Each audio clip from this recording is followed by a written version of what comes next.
Ok, estamos de volta com o Boa Noite Rio Branco, aqui na sua TV Rio Branco, canal 8.1.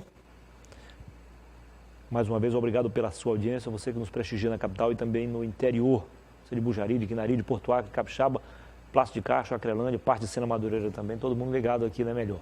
Muito obrigado, então. Muito bem, agora dentro do quadro aqui na nossa Quinta Filosófica, uma parceria com a CAF, a Academia Acreana de Letras, e também algumas... Que coisa, né? Academia Acreana de Filosofia. Engraçado, eu falo a sigla, aí falo errado, a CAF. E também com as faculdades de filosofia. Aqui hoje representada está a FADISE, pelo professor Januário Bonfim. Seja bem-vindo, professor. Obrigado. Tudo bem? Tudo bem. Prazer recebê-lo aqui no programa. Obrigado. E a representante da CAF, ninguém mais, ninguém menos, do que é a presidente da entidade. Boa professora noite. Peregrina. E é um prazer estar Tudo aqui bem, novamente. professora? Peregrina Souza. Professora, afinal de contas, dizem que o que é bunda não prejudica, né? Na primeira edição nós recebemos aqui nesta cadeira ficou o Professor João Lima. E onde a senhora está ficou o professor Sanderson Moura. Sanderson Moura. E eles deram um show na estreia, né? Exatamente. Acredito que o time hoje vai fazer igual ou até melhor, né? São dois grandes jogadores também.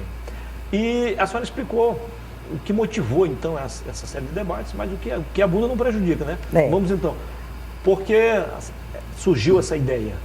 Ô, Muniz, na realidade, a gente vem acompanhando ao longo dos anos, né, vamos dizer assim, a decadência do pensamento humano. E nós precisamos transformar o homem num ser homem. Não apenas num ser, vamos dizer assim, biônico. Ser aquela pessoa que é comandado. O homem, ele precisa aprender a pensar por si, a fazer por si e a se autorresponsabilizar pelos seus atos. E nada melhor do que a filosofia para dar essa continuidade a esse pensamento humano, né?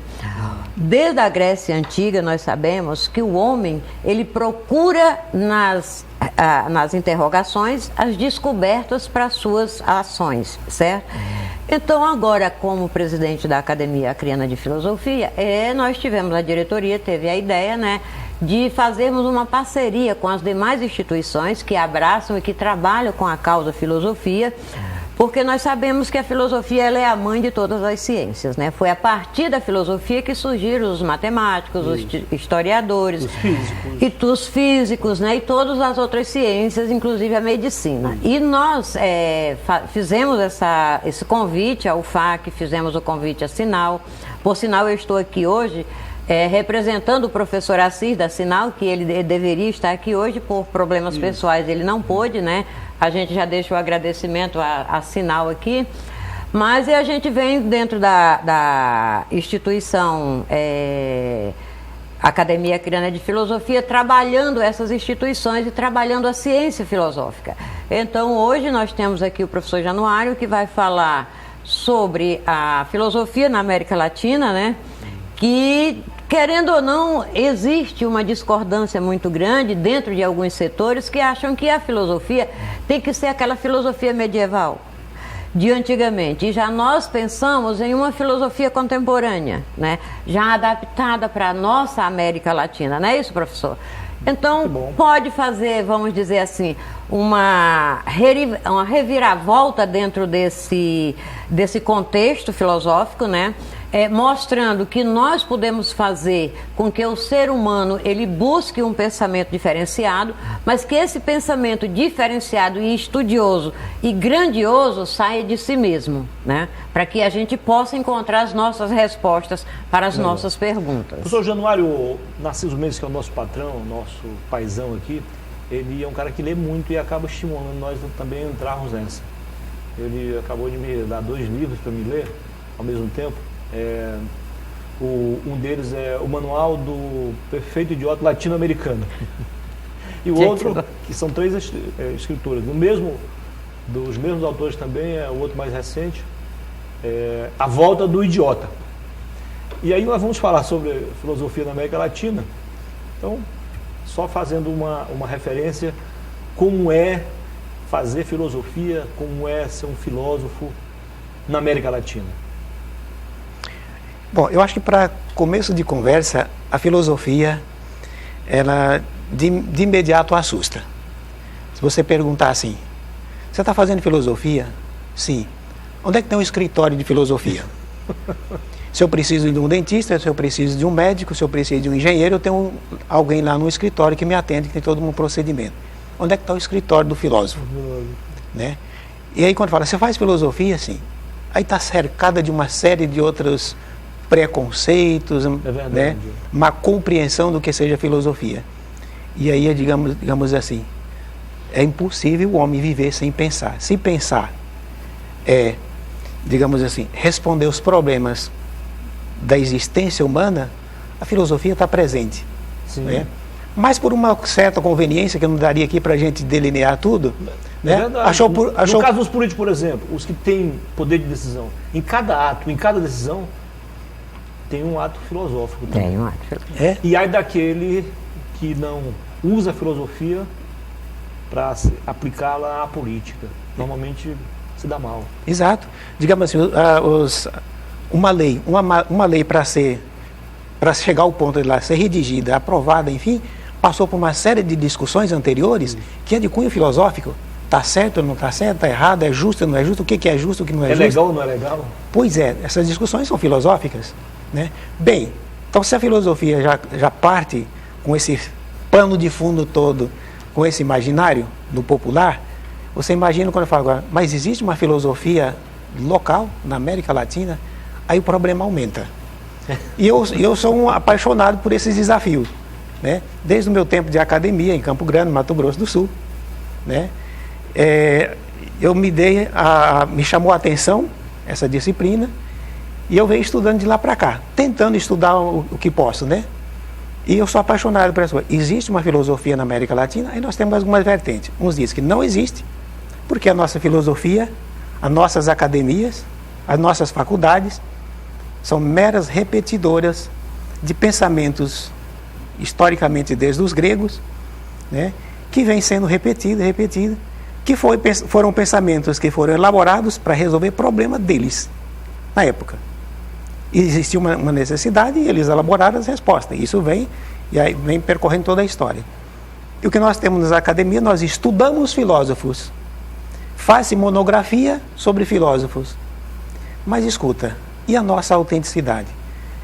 Nossa originalidade. A nossa originalidade. Esses caras pensaram num contexto. Nós temos um outro contexto. Nós temos aqui a América Latina, que é composta de índios, africanos, europeus, índios das mais diferentes, né, incas, astecas, maias, no Brasil, diferentes níveis de civilização que o europeu aqui encontrou. Isso se juntou e deu qual é a identidade do povo brasileiro. Digamos assim, a nossa expressividade cultural. Não atrapalhando, só abrindo um parênteses. Sim. Eu acho que nesse sentido o Brasil talvez seja, até por ser um país continental, é o que apresenta a maior diversidade de culturas, né? Uhum. No sul, no sudeste, no nordeste, aqui no norte. E entre essas regiões há também as suas especificidades. Em cada estado, em cada região desses estados.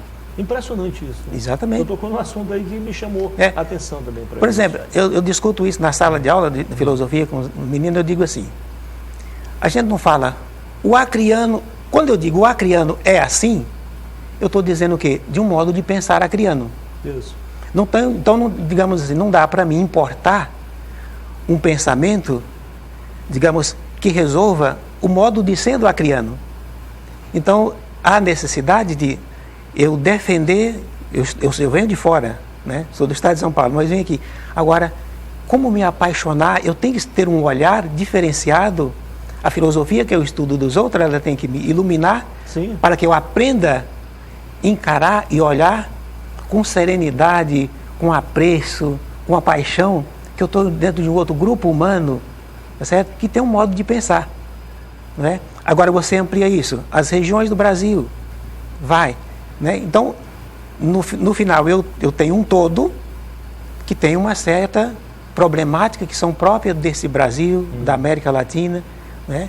Então, agora analisando assim, eu não diria de forma profunda, para o pessoal não pensar que a gente está misturando filosofia com política. Ou política com filosofia, melhor dizendo. Mas se compararmos assim, nos últimos 30 anos, o pensamento dos que estão com poder de mando na América Latina, com a atual fotografia, qual seria a grande diferença, professor, do ponto de vista filosófico aplicado à política? Pois bem, a gente demandaria uma análise histórica aqui muito interessante para a gente ver como é que o pensamento vem permeando isso aqui. A América Latina, quando o europeu chega aqui, como é que ele vê a América Latina? Como é que essa região é vista? Como colônia. Então, colonizou, isso aqui era uma fonte de retirada de ouro, prata, pau-brasil, e assim foi. Era uma zona de exploração. Isso gerou, digamos assim, uma sistemática de administrar isso tudo aqui com uma referência de um pensamento político europeu. Que, por sua vez, tem várias correntes de pensamento também. Por exemplo, há quem diga que o Brasil está de intruso na América Latina. Primeiro que é o único país na América a falar português. Então, foi colonizado pelos portugueses. Aí, há uma pergunta: se tivéssemos sido colonizados pelos espanhóis, seríamos outro Brasil, mais avançado? Ou pelos ingleses? Eis a pergunta. Mas mesmo assim, se fôssemos colonizados pelos espanhóis e pelos ingleses, aí vamos pegar a primeira hipótese: nós fomos colonizados pelos espanhóis. Mas os espanhóis na América Latina, de modo geral, qual foi o comportamento, na tua questão, qual foi o comportamento político deles, o modo de fazer ética, o modo de tratar eticamente o nativo ou o importado que veio com mão de obra escrava? Qual era o dominador, a referência ética que movimentou esse trato com esse homem aqui? Que ele era apenas uma peça de produção, ela tinha que abastecer. E aí, por isso que eu digo, não se separa filosofia e política. Porque a política... precisam caminhar juntos. Sim, a política ela está funcionando e a gente discute isso. Tá, eu tenho esse modelo político. Quando eu falo modelo político, eu tenho por trás uma série de pensamento que organiza para que eu tenha um partido. O partido, qual é a referência desse partido? Ele é parte. Mas qual é a referência filosófica dele? Nós estamos falando de modelo político, nós estamos falando de estilo de governo, que é outra história, né? Exato, né? E aí isso se estende. Então não tem como eu fugir da discussão. Quando eu falo de filosofia, e filosofia na América Latina, não tem como eu fugir da dimensão ética e política. Porque a ética é muito aquela do pessoal e a política é o coletivo. Mas por trás desse referencial ético e político, existe um pensamento. E é isso que eu gosto de estudar, né? Agora, se eu estiver errado, me corrija. Aliás, o telespectador já percebeu que a gente centrou mais no senhor, mas foi um pedido da própria presidente, porque ela estava aqui só substituindo o professor Assis, que era o escalado por ela. Exato. Então, ela não está sendo escanteada, ela pediu para ser escanteada. É diferente, né, presidente? Com certeza. Vamos lá, então. Claro que cada um tem o seu estilo, desse que a gente falou, espanhol, português, dando como exemplo, e os ingleses. Mas eu acho que um ponto une os três, né? A cultura digamos assim, da exploração. Cada um querendo se dar melhor. Tratando de fato como uma colônia, né? Uhum. É comum a linguagem entre os pensadores da América Latina, esse que levantou a questão de que é necessário ter um pensamento autêntico, quem é o outro? Não é? Tem Henrique Dulce é um cara estudioso, é o Papa, né? Hoje está velhinho e tal. E tem uma tese sobre Henrique Dulce, de Roque Zimmermann, América Latina, o não ser. Esse não ser está fazendo referência ao grego. Quem é? Se eu chego aqui, se houve a discussão, por exemplo, inicial, a igreja chegou a vir até o filme A Missão, o índio tem alma ou não tem? Então, quem é? Quem é esse ser? Se eu parto do princípio que ele não tem a minha cultura, não tem a minha religião, não tem meu comportamento cultural, ele não é. Se ele não é, eu posso eliminar, sem peso de consciência Olha só, é grave isso. Professor, tudo que é bom dura pouco, né? Vai estar tão bom e nós vamos ter que interromper porque o tempo acabou. Eu quero agradecê-lo e reformular o convite. Em dezembro vamos fazer uma série de programas especiais também, sem falar nessa, já que foi estabelecida. Até porque dezembro é a semana de filosofia. Do dia 1º ao dia 5 de dezembro, Exato. Nós temos a 10ª semana de filosofia da Academia Acreana de Filosofia e a 9ª semana de filosofia da Universidade Federal do Acre, que nós vamos fazer em parceria com o Departamento de Filosofia. E eu quero deixar aqui também o agradecimentos à FADISE, à Sinal, à UFAC, né? E o IFAC, que também são nossos parceiros. E os projetos da Academia Acreana de Filosofia, se Deus quiser, vão continuar sendo colocados em prática até dezembro, porque quando nós vamos fazer o nosso encerramento. E eu quero aqui agradecer ao Muniz por essa parceria com a TV Rio Branco, né? E dizer que nós estamos trabalhando em cima, né, do livro que nós vamos lançar agora no mês de novembro, que é Filosofia Viva, 10 anos de Academia Acreana de Filosofia. E eu quero agradecê-lo pela entrevista e pela opção pela TV Rio Branco. Obrigado.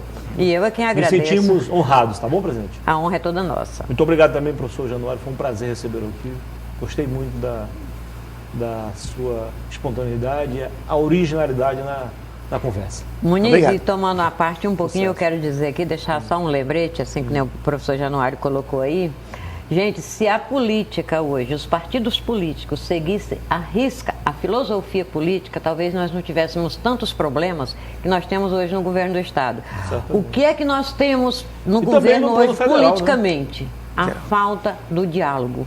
A falta da compreensão política e filosófica dentro do governo. Por isso que está vamos dizer assim, esse empurra de vai e vai e vem, que você vê dentro da Assembleia, é na Câmara de Vereadores, é dentro das secretarias. As pessoas, já saiu mais secretário do que a gente pode imaginar para 10 anos de governo, não é verdade? É verdade. Depois do intervalo eu volto com outra entrevista não menos importante para você. Até já.